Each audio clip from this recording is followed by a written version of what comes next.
Hello students. So today we will discuss a few more definitions, that is the aquifer parameters. So the definition of specific retention we'll see today. So what is mean by specific retention? So retention means the water which is held or retained by the gravity in an aquifer. So that is we'll see the definition, what is mean by specific retention. So specific retention is defined as the ratio of what? The volume of water which is retained by gravity, that is because of the molecular and the surface tension forces which act against the force of gravity. So against the force of gravity, because of the molecular and surface tension forces, whatever water is remained or retained by the aquifer, that is called as the specific retention. Okay, and this is also expressed as percentage, and that is again a ratio. So it is the ratio of volume of water retained by gravity to the total volume of the saturated aquifer. So the symbol for specific retention is SR. So SR is equal to WR divided by V. So here WR is volume of water that is retained by gravity, and V is the total volume of the aquifer multiplied by 100. Again it is expressed as percentage. So that is called as the specific retention. So here the specific yield and specific retention, they constitute the total water in the saturated material or aquifer. So because of this reason, there is one formula which is porosity is equal to specific yield plus specific retention. So what is mean by porosity? It is the combination of both specific yield and specific retention. So porosity symbol is N is equal to specific yield is SY and specific retention is SR.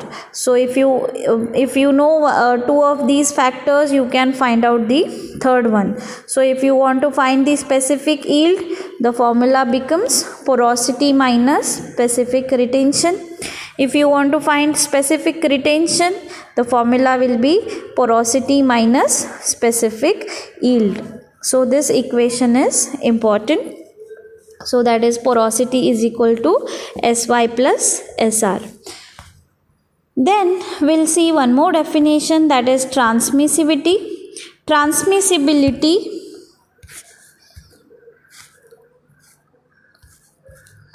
So this is defined as the rate of flow of water. So here the word itself tells us that transmissibility means transfer of water, ability of aquifer to transfer water. So when the water is transferred means the flow is involved, flow of water at the prevailing field temperature under a unit hydraulic gradient through a unit width of the aquifer and extending through the entire saturated thickness of the aquifer. So that is called as the transmissivity. So suppose this is there is one aquifer, okay, and how you will define transmissivity is, it is defined as the rate of flow of water at the prevailing field temperature under a unit hydraulic gradient through a unit width of the aquifer, and it is extending through the entire thickness of the saturated aquifer. So that is called as the transmissibility. So this is expressed in meter square per day or meter square per second. So that is called as transmissibility. So this transmissibility is the rate at which the water of prevailing density and viscosity is transmitted through a unit width of aquifer or confining bed under a unit hydraulic gradient. So that is the definition of transmissibility. So it is the function of property of the liquid, the porous material, and the thickness of the porous material. All three are interdependent to decide the transmissibility of water. That is the what are the properties of liquid, what type of water is flowing. Okay, then the porous material, the material through which the water is flowing, and the thickness of that porous material through which the water is flowing. So these are the factors on which the transmissibility is dependent on.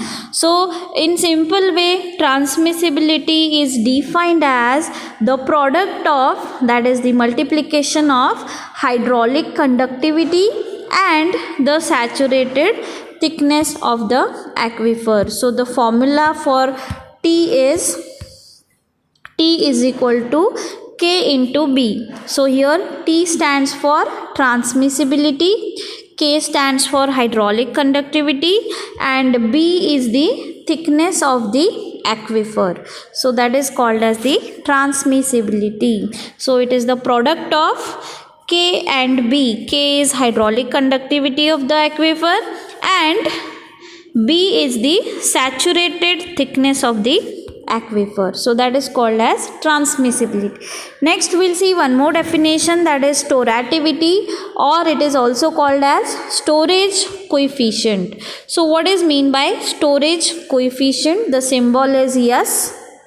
Okay, so the storage coefficient is defined as the volume of water that an aquifer releases from or it takes into storage per unit surface area of the aquifer per unit change in the component head that is normal to that surface. So that is the definition of storativity, that is S. So what is that? Either the aquifer is releasing water or it is taking water. So the storage coefficient is defined as the volume of water that an aquifer releases from. Either this aquifer is releasing water or it takes into storage. Okay, it is taking into storage or it is releasing the water. So that volume of water, whether it is released or stored, per unit surface area of an aquifer per unit change in the component head that is normal to that surface. So that is called as the storage coefficient. So if every aquifer, whether under the water table or in a confined condition, both the confined and unconfined aquifer, they have the capacity to store the water, which is expressed as a coefficient. So that is called as the storage coefficient. So this storage coefficient can be determined by pumping test. So to determine the storage coefficient of an aquifer, we can perform simple test that is called as a pumping test of the well or underground fluctuations in response to the atmospheric pressure or ocean tide variation, that is during low tide and high tide in the ocean, how the water level changes. That all we can determine by pumping test. So the formula for storativity is volume of water divided by unit area into unit head change. So S is equal to volume of water is meter cube, unit area is meter square, unit head change is meter. So it is meter cube by meter cube. So storativity is a non-dimensional parameter. It will not have any unit. So these are all the definitions, that those are called as aquifer parameters, which will tell the properties of that aquifer, how much amount of water is stored, how much water we can extract from the well. So to determine these all parameters, we need to know what are the definitions of all those parameters. Thank you.